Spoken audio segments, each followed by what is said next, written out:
ಚಿತ್ರದುರ್ಗದ ಚರಿತ್ರೆಯನ್ನು ಓದುವ ಉತ್ಸಾಹ ಮೂಡಿದ್ದು ದುರ್ಗಾಸ್ತಮಾನ ಎನ್ನುವ ಹೆಸರಿನಿಂದ.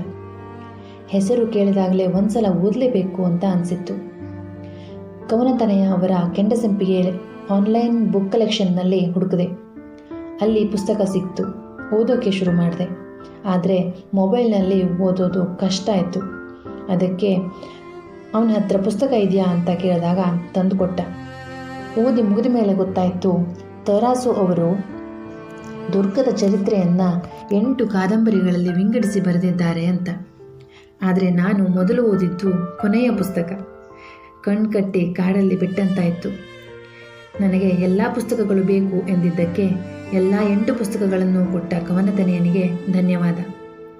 ಮೊದಲ ಕಾದಂಬರಿ ಕಂಬನಿಯ ಕುಯಿಲು. ಒಂದೊಂದು ಪುಟ ತಿರುವಿದಾಗಲೂ ಕುತೂಹಲ, ನಿರಾಸೆ, ಅನಿವಾರ್ಯತೆ, ನಿಸ್ಸಹಾಯಕತೆ, ದ್ವೇಷ ಎಲ್ಲ ಭಾವಗಳ ಪರಿಚಯಿಸುತ್ತಾ ಸಾಗಿತ್ತು. 30 ಮಡದಿಯರ ಹೊಂದಿದ್ದ ಇಮ್ಮಡಿ ಮದಕರಿ ನಾಯಕ ಇದ್ದೊಬ್ಬ ಮಗಳನ್ನು ಕಳೆದುಕೊಂಡು ವಾರಸುದಾರರಿಲ್ಲದೆ ಮರಣಿಸಿದಾಗ ರಾಜ್ಯದಲ್ಲುಂಟಾದ ಕೋಲಾಹಲ, ಉತ್ತರಾಧಿಕಾರಿಯ ಹುಡುಕಾಟ, ರಾಜ ಮನೆತನದವರ ಕಟ್ಟುಪಾಡು, ದ್ವೇಷದ ರಾಜಕಾರಣ, ಸಾಮಾನ್ಯ ಜನರ ಜೀವನ, ಸೇವಕ ಸೈನಿಕರ ಬದುಕು, ಆಡಳಿತ ಮಂಡಳಿಯ ರೀತಿ ರಿವಾಜು, ಸತಿ ಪದ್ಧತಿಯನ್ನು ಅನುಸರಿಸಿದ 29 ನಾಗತಿಯರು. ಎಷ್ಟು ವಿವರವಾಗಿ ಬರೆದಿದ್ದಾರೆ.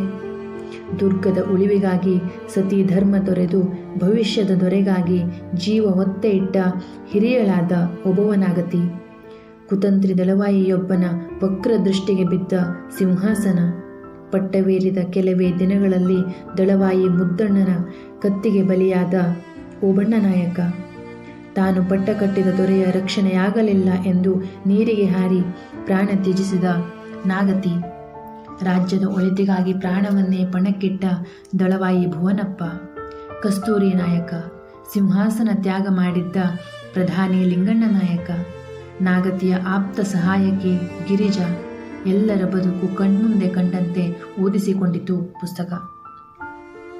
ಎಂತೆಂಥ ತ್ಯಾಗ ಮೂರ್ತಿಗಳು ಆಗಿ ಹೋಗಿದ್ದಾರೆ ನಮ್ಮ ಭೂಮಿಯಲ್ಲಿ. ಸಾಮಾನ್ಯ ಜನರ ತ್ಯಾಗ ಕೂಡ ಎಷ್ಟು ಮಹತ್ವದ್ದಾಗಿತ್ತು. ಕಂಬನಿಯ ಕುಯಿಲಿನ ಕೊನೆಯ ಪುಟ ತಿರುವಿದಾಗ ಕಂಬನಿ ಹರಿಯದಿರಲು ಸಾಧ್ಯವೇ ಇಲ್ಲ. ಇತಿಹಾಸ ಓದುವ ಕಿಚ್ಚು ಮನದ ತುಂಬ ಆವರಿಸದೇ ಇಲ್ಲ.